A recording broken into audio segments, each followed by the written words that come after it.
ഉൽപ്പത്തി അധ്യായം 40. ജോസഫ് തടവുകാരുടെ സ്വപ്നം വ്യാഖ്യാനിക്കുന്നു. കുറച്ചുനാൾ കഴിഞ്ഞ് ഈജിപ്തിലെ രാജാവിൻ്റെ പാനപാത്രവാഹകനും പാചകനും തങ്ങളുടെ യജമാനനായ രാജാവിനെതിരെ തെറ്റ് ചെയ്തു. ഈ രണ്ട് ഉദ്യോഗസ്ഥന്മാർക്കെതിരെ ഫറവോ കുപിതനായി. അവൻ അവരെ കാവൽപ്പട നായകൻ്റെ വീട്ടിലുള്ള തടവറയിൽ അടച്ചു. ജോസഫും അവിടെയാണ് കഴിഞ്ഞിരുന്നത്. കാവൽപ്പട നായകൻ അവരെ ജോസഫിന് ഫരമേൽപ്പിച്ചു. അവൻ അവരെ പരിചരിച്ചു. കുറേ കാലം അവർ തടവിൽ കിടന്നു. തടവറയിൽ കിടന്നിരുന്ന അവരിരുവർക്കും ഈജിപ്തിലെ രാജാവിൻ്റെ പാനപാത്രവാഹകനും പാചകനും ഒരു രാത്രിയിൽ വേറെ വേറെ അർത്ഥമുള്ള സ്വപ്നമുണ്ടായി. ജോസഫ് രാവിലെ അവരുടെ അടുക്കൽ ചെന്നപ്പോൾ അവർ വിഷാദിച്ചിരിക്കുന്നത് കണ്ടു. തൻ്റെ യജമാനൻ്റെ വീട്ടിലെ തടവറയിൽ തന്നോടൊത്തു കഴിയുന്ന ആ ഉദ്യോഗസ്ഥന്മാരോട് അവൻ ചോദിച്ചു, നിങ്ങളുടെ മുഖത്ത് എന്താണ് ഇന്നൊരു വിഷാദം? അവർ പറഞ്ഞു, ഞങ്ങൾ രണ്ടുപേരും സ്വപ്നം കണ്ടു. അവയെ വ്യാഖ്യാനിക്കാൻ ആരുമില്ല. ജോസഫ് പറഞ്ഞു, വ്യാഖ്യാനം ദൈവത്തിൻ്റേതല്ലേ. സ്വപ്നം എന്തെന്ന് പറയൂ. പാനപാത്രവാഹകൻ തൻ്റെ സ്വപ്നം ജോസഫിനോട് പറഞ്ഞു, ഞാൻ ഒരു മുന്തിരിവള്ളി സ്വപ്നം കണ്ടു. അതിൽ 3 ശാഖകൾ ഉണ്ടായിരുന്നു. അത് മൊട്ടിട്ടുടനെ പുഷ്പിച്ച് കുലകളിൽ മുന്തിരിപ്പഴങ്ങൾ പാകമായി. ഫറവോയുടെ പാനപാത്രം എൻ്റെ കയ്യിലുണ്ടായിരുന്നു.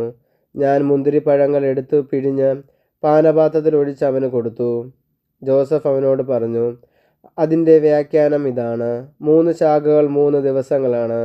3 ദിവസത്തിനകം ഫറവോ നിന്നെ ഉദ്യോഗത്തിൽ വീണ്ടും നിയമിക്കും. മുൻപെന്ന പോലെ നീ പാനപാത്രം ഫറവോയുടെ കയ്യിൽ വെച്ച് കൊടുക്കും. നല്ല കാലം വരുമ്പോൾ എന്നെയും ഓർക്കണം, എന്നോടും കാരുണ്യം കാണിക്കണം. എൻ്റെ കാര്യം ഫറവോയുടെ മുമ്പിൽ ഉണർത്തിച്ച് ഈ തടവറയിൽ നിന്ന് എന്നെ മോചിപ്പിക്കണം. ഹെബ്രായരുടെ നാട്ടിൽ നിന്ന് അവർ എന്നെ മോഷ്ടിച്ചു കൊണ്ട് വന്നതാണ്. ഇവിടെയും അവരെന്നെ ഈ ഇരുട്ടറയിൽ അടയ്ക്കത്തക്കതൊന്നും ഞാൻ ചെയ്തിട്ടില്ല. വ്യാഖ്യാനം ശുഭസൂചകമാണെന്ന് കണ്ടപ്പോൾ പാചക പ്രമാണി ജോസഫിനോട് പറഞ്ഞു, ഞാനും ഒരു സ്വപ്നം കണ്ടു. എൻ്റെ തലയിൽ 3 കുട്ട നിറയെ അപ്പം ഉണ്ടായിരുന്നു.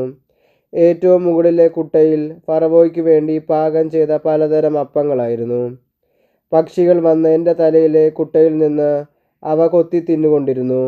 ജോസഫ് പറഞ്ഞു, അതിൻ്റെ വ്യാഖ്യാനം ഇതാണ്. 3 കുട്ടകൾ 3 ദിവസം തന്നെ.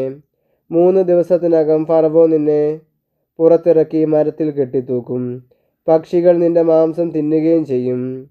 3-ാം ദിവസം ഫറവോയുടെ പിറന്നാളായിരുന്നു. തൻ്റെ വേലക്കാർക്ക് അവൻ ഒരു വിരുന്ന് നൽകി. പാനപാത്രവാഹകനെയും പാചക പ്രമാണിയെയും പുറത്തു കൊണ്ടുവന്ന് വിധി കൽപ്പിച്ചു.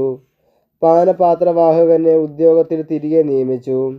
അവൻ പാനപാത്രം ഫറവോയുടെ കയ്യിൽ കൊടുത്തു. എന്നാൽ പാചക പ്രമാണിയെ അവൻ തൂക്കിക്കൊന്നു. ജോസഫ് വ്യാഖ്യാനിച്ചതുപോലെ തന്നെ സംഭവിച്ചു. എന്നാൽ പാനപാത്രവാഹകൻ ജോസഫിനെ ഓർമ്മിച്ചില്ല. അവനെ മറന്നു കളഞ്ഞു.